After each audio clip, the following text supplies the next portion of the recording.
There once was a little Indian boy. He was actually a Mayan Indian. And he had a little bit darker skin. It was tan. It looked tan, golden tan, brown, golden, kind of brownish tan skin. He didn't have any hair on his body, and maybe on his arms he had like, I don't know, he had kind of like little blonde hairs that were bleached by the sun, but a little boy. He's just a little boy, a little kid. And he was an Indian. He was a Mayan Indian. And maybe he's a Native American Indian. I don't know exactly what he was. I just know the stories I was told. He was some sort of an Indian. And he lived in the trees and stuff. And then there was a grandfather. He had a grandfather there.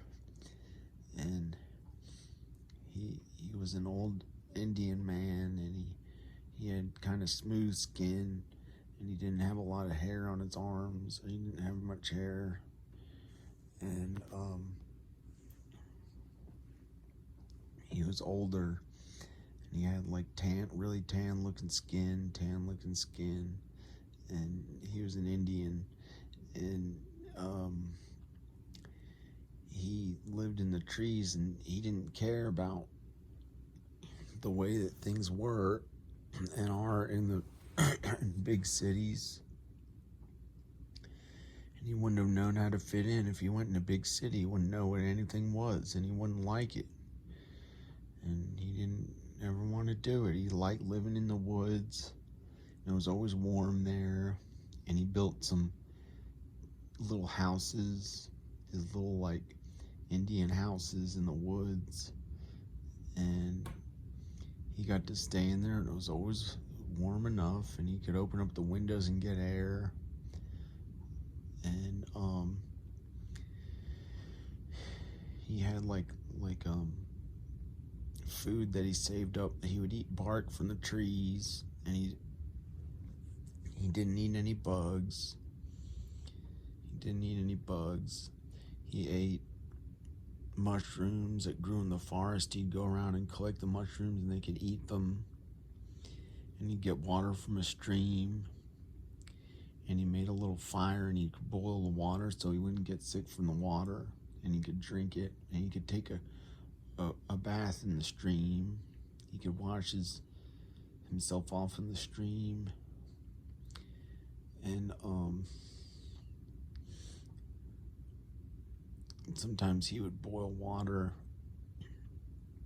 and get really clean and get soap. Sometimes he'd find soap that people from the city and outside world would bring in, and he'd get some of that stuff and be able to wash off with soap and make sure he didn't get disease with boiling water. He'd use that type of water.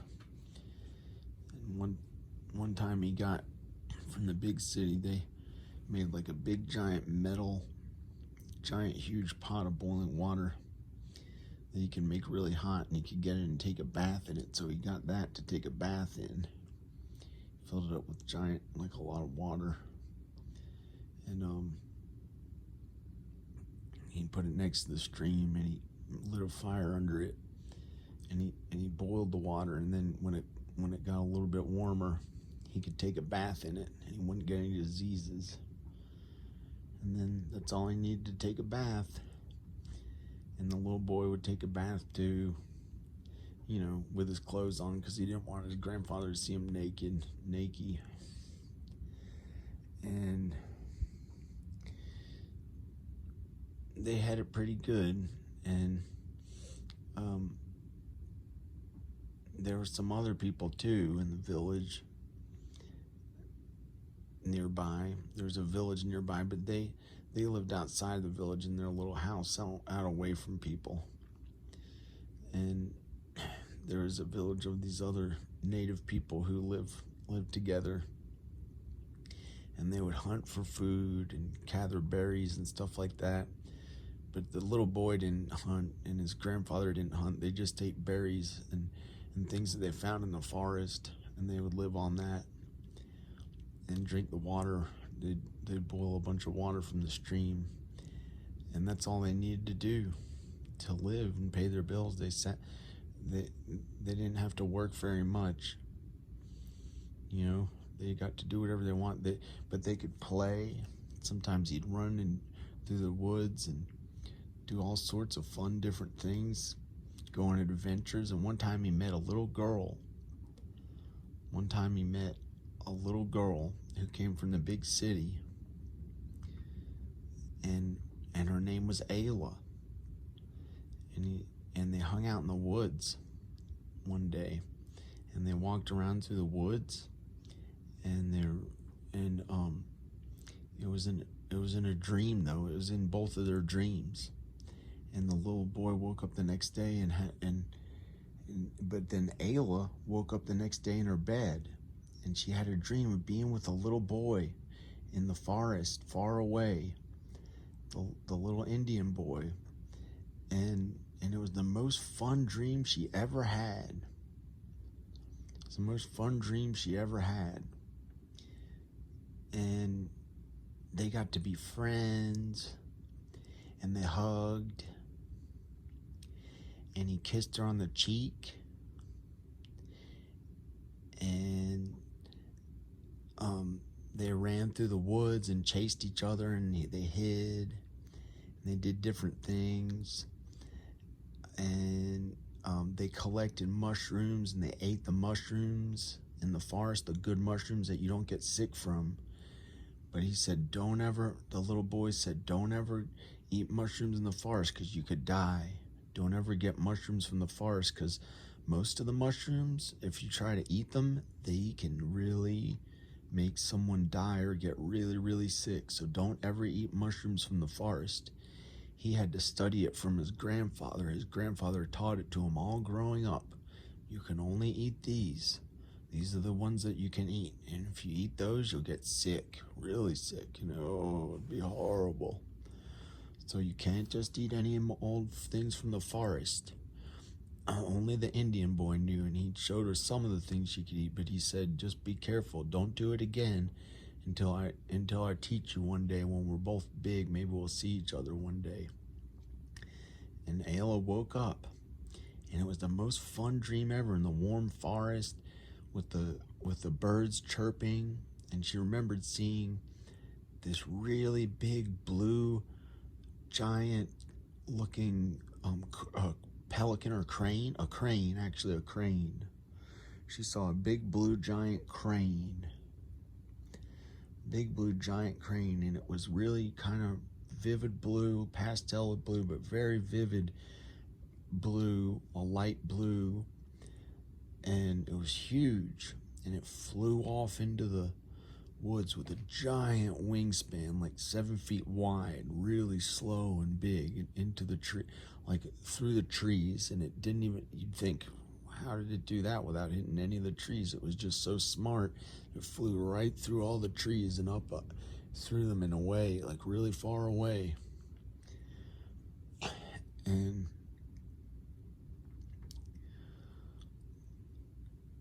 she had a really good time, and she wanted to meet him one day, and she kept thinking about him. She liked him, and she wanted to hug him again and hold hands with him. And he gave her, in the dream, he gave her a little ring that he made out of these these ropes and stuff, and he put a rock in the middle of it that looked like a special jewel, and it was on her finger. And he made it, and he put it on her finger, and she got to keep it in the dream. But when she woke up, it wasn't there, and she didn't know where it was. But then she went out in the backyard, and she saw something that looked like it, and it wasn't. But she got a thought of what he said, and he said that he'll save it for her when she's big. He'll give it to her, and he'll make it a little bit bigger, and he'll make it better, and they can get married. And he can give it to her, and they'll get married. And that'll be the ring he gives her, and they'll get married when they're big. And And so then she went back to her mama's house she was just awake anyway. She was there the whole time. It was all in her mind. It was in her dream, and he probably had the same dream too. And he went off to live with his grandfather as a Native American out in the woods. And then he said, I want to meet her one day, so I want to go out I want to try to find her when I'm big and go out into society and civilization. So he learned about modern civilization, and he wanted to find her and meet her and marry her one day. But he kind of forgot about it when he got older. But then he knew that he wanted to marry her anyway, so he went out into civilization anyway, like in his subconscious mind, like when you do things without even thinking about it. So he kind of knew anyway, and he wanted to go and be with her. So he left when he was a teenager, and he went to go find her to the big city, and he got a job, and he started making money. He started making money, and he started paying for his bills. And then he met Ayla one day when she was big, and she was a singer. She was a beautiful singer, one of the most beautiful young women and girls that was around on the whole earth. And she was a beautiful singer, one of the best singers anyone had ever heard. And he listened to her sing, and he just couldn't believe it. And he knew he couldn't quite remember his dream that he had, but he knew there was something special about her. So he wanted to be with her. He was a little Indian boy. And then he made sure to keep trying to see how he could talk to her and make friends, and they did, and eventually they got married, and they fell in love, and they were like in their 20s. They were very young, in their early 20s, and they could have been in their later 20s, I don't know. They're in their early 20s or later 20s, I think. I'm pretty sure. They're in their 20s, I know that. And they met when they're 20s. Probably, I think they're early 20s. Yeah, I had that right. They're in their early 20s. Very early 20s. Like early 20s. And they got married, and they moved to this beautiful house that was like a tropical rainforest. And it was a nice house, a really big house. And it had trees growing in it. And it was a house that looked a lot like the girl's father's house, who had not been able to see her for a long time, till she was like a little older as a child. And it looked like his house. And he had a special house that was in a regular town out in the woods, but it was something special about it. The mountain range was really, really old from a long time ago, or something about it was like special. It could be anything. Like, you could make it into whatever you could imagine. It was something you could make it into those things that you wanted to imagine. Like, if you wanted to be a rainforest, you could be like that. Or if you wanted it to be a jungle, it could be a jungle. Or if you wanted it to be the woods in Europe, it could be the woods in Europe, or wherever it was. And that house is right here. That house is right here. That's this house right here. That's this house.